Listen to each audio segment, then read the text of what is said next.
Welcome to Bite Size Therapy Podcast with Dr. Brian Razzino. My name is Pete, and today we're going to talk with Dr. Brian Razzino about narcissism. Before we do that, it's all about me. Disclaimer, we don't give any medical advice here. We leave that for your personal professional. With the business end out of the way, Doctor, how are you today, my friend? What is a narcissist? What is a narcissist? You know, my therapist told me that I was a narcissist, and I just realized it's difficult to take because, you know, especially from a worthless son of a bitch like that. You know, I mean, he's just jealous because I'm so much smarter than him, and you know, you got to deal with this, you know, diagnosing me and calling me a narcissist kind of thing. No, that's a joke I just actually heard. Narcissism is a really, you know, it's an interesting topic. It's one of those things that seems to have captured the minds and imagination of teenagers and young people. But I think in general, the population likes to talk about or hear about the narcissist among us. And, you know, everyone's got a story, a relationship story, or someone they worked with who they suspect was a narcissist, so to speak, and you know, it's a word that is in some ways it's been weaponized, in some ways it's been used too loosely. What the hell is it?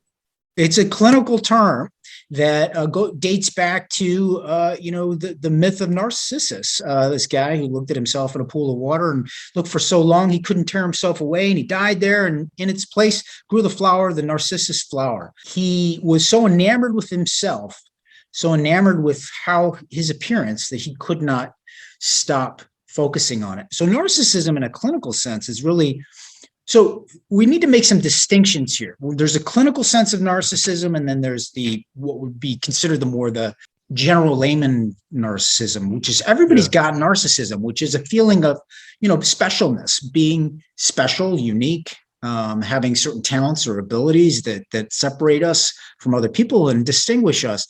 What makes it clinical is when there's a grandiosity to it, a superiority, where you think you're better than other people. But not only better than other people, you also will be predatory and opportunistic in many ways in your relationships. Your relationships are typically a tool that is used to get what you want. You use people as tools to get what you want.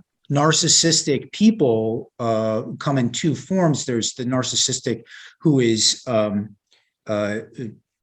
not at all concerned about whether people are angry or upset with them, don't really get bothered too much by that.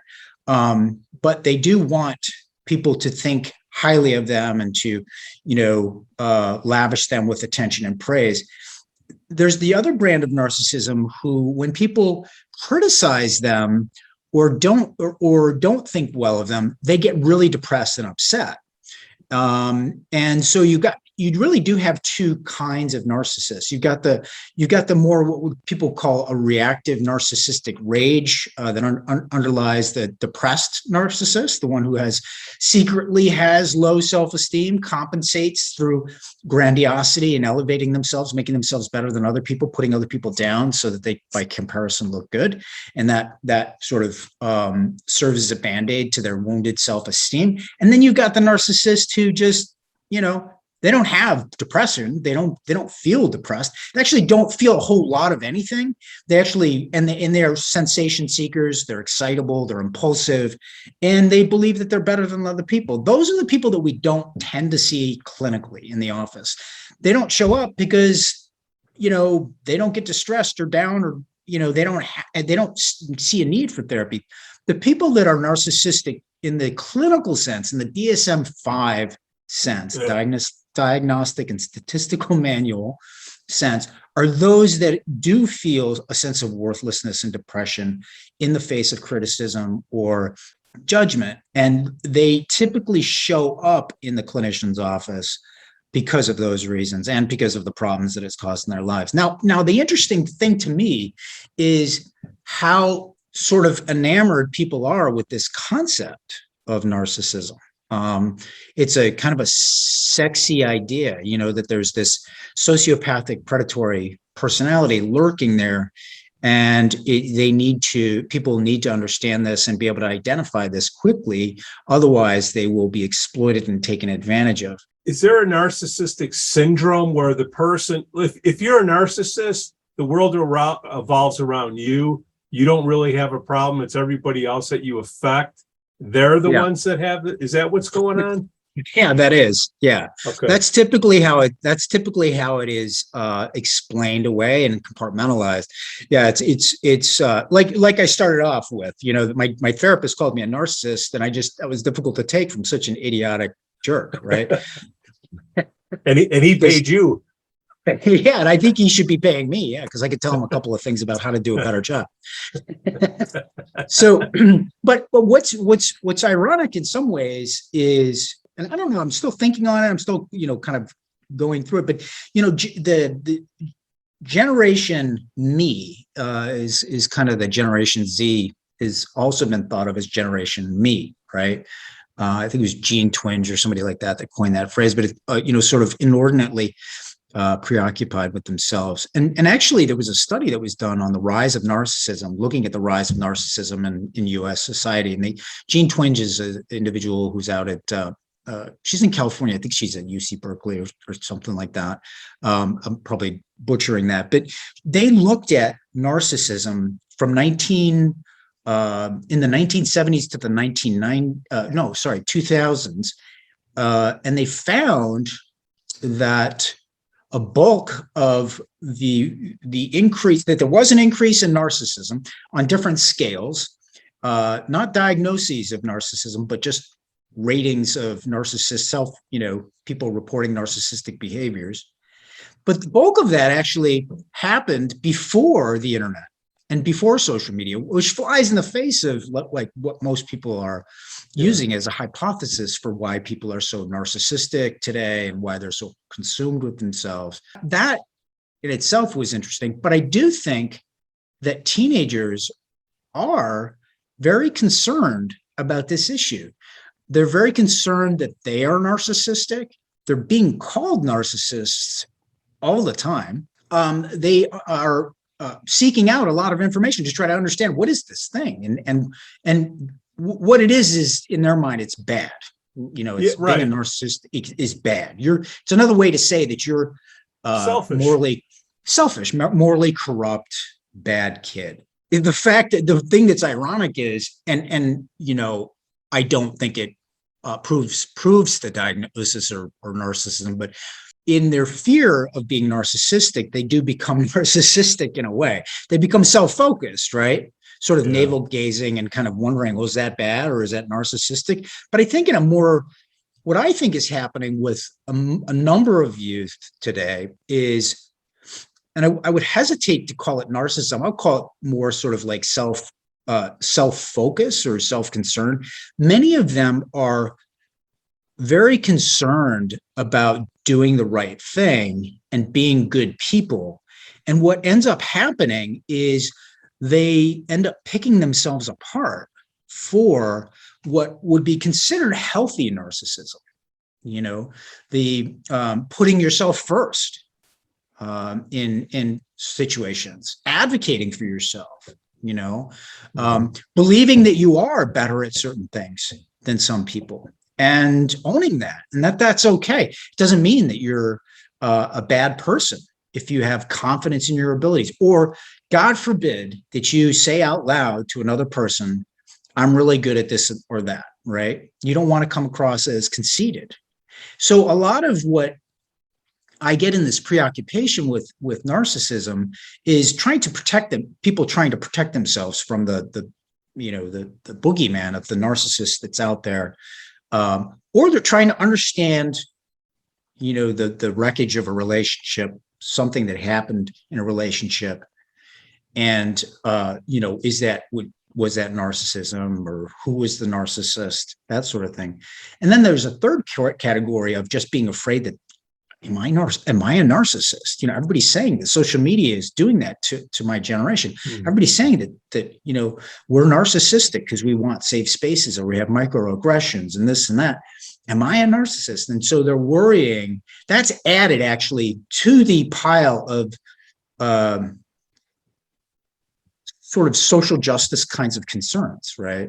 Yeah. Of, oh my God, maybe I'm a narcissist. It's dangerous because I think that there a number of people, another number of teens, like I say, are not allowed to have that healthy narcissism. So I have to talk with the people about the fact that, narcissism, it's on a continuum. It's not a black or white thing. It's not either you're narcissistic or not. It's about how, how narcissistic are you, when do you become narcissistic, and in what area, right? And that we all need that actually as to weather the slings and arrow of daily existence, right? If we does a mom bring in a kid that says the kid's worried about being a narcissist? I mean, is that you're onboarding somebody, the first call they say, yeah, my kid's worried about being a narcissist? I mean, is that? No, so that's a great question. So what happens is the kid's depressed or the kid's anxious and comes in, and what's on the list of things that are bad about them is that they might be narcissistic, right? And it's sort of like they've heard this. It's in the ether. It's in the climate, and so they've brought that in. And so what happens is a lot of times when I try to get them to talk about it, comes up when I try to get them to talk about what their personal strengths are, where there's a lot of qualifications, like I don't want to sound this, or I don't know, and they kind of like back away from it. They're really uncomfortable with it. It's like if they say they're good at something, it's insinuating that you're not good at something, right? Well, yeah, or that it just makes them a bad person, to do that. Like that's what to bad acknowledge people it. do. Okay. That's what bad people do. Bad people are the ones that talk about what they're good at. Bad people are proud of their strengths, right? And so don't be like that bad person. You're going to, if you do that, you're like the person who exploits people and takes their money, right? Leaves them for dead or whatever. It's kind of a nasty thing that they're dealing with. What age are they getting hit with this? I think it's usually it starts around 14, 15 or older. A lot of young adults, too, 18, 19, 20. And it can be weaponized in the sense that it's a really great way to try to cut somebody down if you're in an argument with them, right? Or if you disagree with them. The weird thing about it is like the true narcissistic person is really probably very quick to call somebody else a narcissist. I don't know. But it can be used very easily, to sort of as an Achilles, somebody's Achilles heel, they just call them a narcissist, right? And then point out all the reasons why they're narcissistic. What happened to just you suck? Well, I guess that's a difference of 30, 40 years, it's narcissist. Well, like if you can clinically like diagnose somebody, then it's more valid, right? That's the DSM-5. Is that in there? Will insurance pay off of narcissistic personality disorder? Yeah. Wow. Okay. Dang. Yeah. And that's an anxiety, depression. Where do you think the regulation's off on that? So in the DSM, where it comes in is there's the anxiety and depression piece of the narcissism that's balanced out by the grandiosity, superiority piece, right? So, on the one side, you got the worthlessness and anxiousness, and then what balances that out is that other, I'm better than you, I'm the greatest person in the world type of thing, right? And it's a tissue thin kind of thing where, the slightest criticisms agitate the individual. They can't take constructive feedback. When they do get constructive feedback, it really just sends them reeling, spinning. Now, the thing about depression on its own, and that's without a narcissistic personality disorder, but depression on its own does involve hyper self-focus, right? But it's in a really critical negative way. There's a constant, and if you think about it, it's very egocentric or it's very self-centered. I'm the worst person in the world. That's a pretty self-centered thing to say. Like, how could you be the worst person in the world, right? I mean, I'm terrible, I'm awful, constantly, self-monitoring, judging and criticizing, even the thoughts that you have, that intense self-focus. We call it rumination. Part of it is rumination.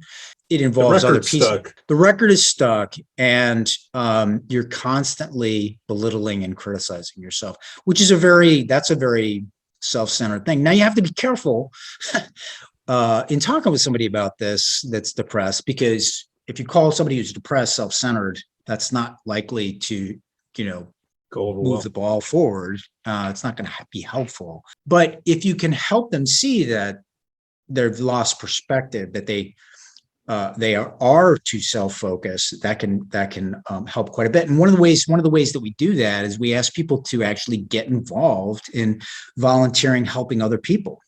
Right? Individuals that are anxious and depressed, one of the great things that they can do, and it pulls them right out of the depression, is they just start doing things for other people. Start helping people, start volunteering for things. Because what it does is it takes that focus from the self to the other person, and they experience like this. They feel good about it a little bit. They feel good about what they've done a little bit. There's some of that altruism, but it's the fact that intense self-focus has been directed outward, and that provides them with a lot of relief. So if your mom or dad listening to this, and you got a 14-year-old, they're going to be anxious, they're going to be depressed, then you're going to say, why do you feel that way? Well, I was called a narcissist. Is that what's trying to figure out the market that's going to be wanting to know more about those, or lift their ears up to hear more, to pay attention to their teenager? So a lot of times what parents are worried about is raising narcissists, right? Raising self-centered kids, raising kids that are entitled, that only care about themselves. They don't look out for other people. And that's what they are bringing. That's what they are launching into the world. That's one of the big concerns that parents have. It's not generally that the kid is wringing their hands about being a narcissist. It's that, it's the kids today kind of syndrome, that we all, every generation goes through. Kids Everybody's, kids this, that, and it's, one of the big ones that has been a record that's been playing is kids are very self-centered and entitled. Right. And how do I raise a child that's not self-centered and entitled? And people have looked at social media as, they blame social media a lot for that. But one of the things that I would talk with parents about, first of all, if they're worried about that, that's great. Okay. It means that they're being, as parents themselves, they've got some conscientiousness, right, to them. But one of the things that I highlight for parents is I highlight how they talk to their kids, right? Their kids, parents that are more likely to raise kids who are narcissistic, that are the parents that view their kids as almost like they come into the world as a finished product. They don't understand, they don't really have a clear sense that their kids are a work in progress. So it looks like this. I'll tell you what, I got the most selfish kid in the world. He is just selfish and entitled. I can't do anything with this kid. Oh, far be it from me to ask this guy to get up off his butt, take out the trash. I mean, I give up. That's the mentality, right? Like that's it. That's the end of the road. You can't do anything else with this kid. Parents that talk to their kids as though they notice when their kids are, they're going to be self-centered, right? They're going to do things that are entitled. They're going to think that the world works in a certain way that it doesn't, that people are going to give them things that they're not going to give them, right? That doesn't mean that they're narcissistic. That just means that developmentally, they're still in that egocentric stage of thinking about the world. Now, it's your job to talk to them about what's accurate and what's not accurate, what you can expect and what you can't expect. Now, criticizing them for thinking that way, right, does them a disservice. First of all, it doesn't recognize the fact that it's normal, right? You say, what? That is the most selfish thing I ever heard. No, that's disgusting. You're disgusting for even thinking that way, right? Saying something like that is completely toxic and destructive for a number of reasons. It's labeling the kid's not going to have, after that, kid's not going to listen to anything you have to say, right? But if you look at the kid and you say, you know what, tell me why you think that way. Tell me what makes you think, they're going to do that. And what would be do you think they do that for everybody? You sort of engage them in this dialogue. You ask them questions, that are probing questions, and you can then level with them and say, I don't think that's true. I don't think that's true. And here's why, but I can understand why you would think that. You haven't had this experience before, and there's no other reason why you would think differently. Right. So you sort of talk with your kid with the fact that they're developing and learning about the world, right, in mind. Those are the parents that are going to those are the parents that are going to have kids that are not going to be narcissistic. But I think recognizing that every kid has the potential to be that way, we're not born thinking about other people necessarily. We're born focused on ourselves. You think that parents are getting lazy and copping out with this, number one, and then number two, with all the split homes out there, how does that play a role into this? Because it's a values thing, isn't it? If you're in a split household, you got two parents separate, spending time, with each other. There's different values there. How does that all come into play? There's a couple of things that can happen where I do think that parents, we all have trouble looking at ourselves. Some of it's psychodynamic, where it's just too painful. And then part of it's just the way our brain works. We have blind spots. We don't see, just because it's, we can't see the back of our head, unless we have like 5 mirrors. Yeah. But, and we need people around us that we can trust that function as a mirror, and can give us that feedback. But I think a lot of times parents just don't realize the impact of what they're doing. And they will say or do things that are almost reflexive. So, if a kid says something and it makes them angry because they're already stressed and tired and they feel like they've given all they can give, right? And they might even be projecting, bringing something home from the office, and then their kid, I actually wrote a little bit about this, then their kid, comes into the room and says, "Hey, what's for dinner?" And the parent says, "I just walked through the door. And the first thing out of your mouth is what's for dinner? Like, why don't you ask, like, oh, my day was fine. Thank you very much." And they get all upset. Right. And then they start to say, what do you think a kid's going to say? And then they have this shopping list of, you do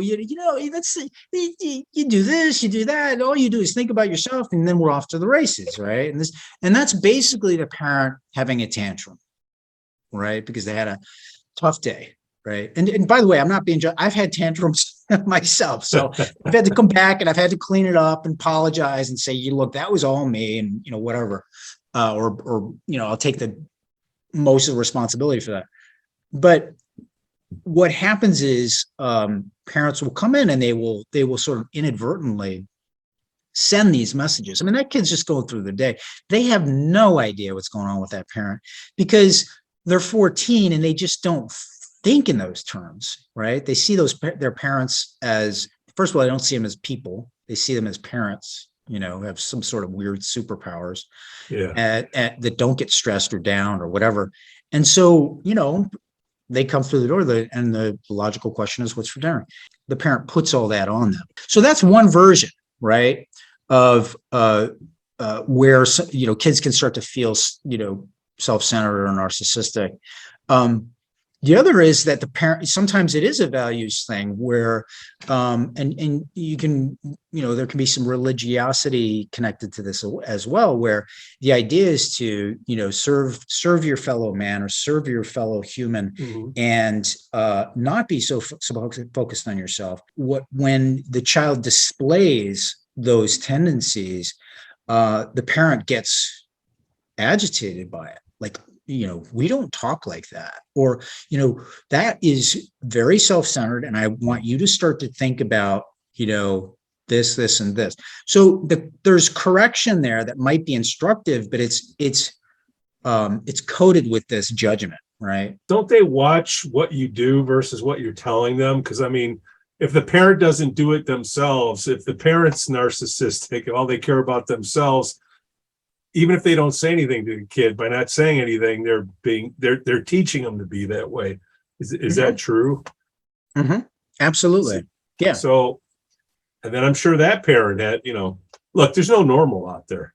We're all screwed up. We're just right.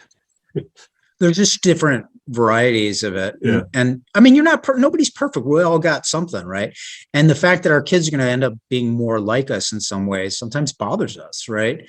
We don't like to, when we're with our kids, when you have kids, your own, we used to call them narcissistic wounds, right? You have these narcissistic wounds. Here's an example. You say hi to somebody, the hallway at work or whatever, and the person is in their own world. They're thinking about a project, or they're thinking about a call that you're about to get on, and you say hi to them and they don't even hear you. Right. Mm-hmm.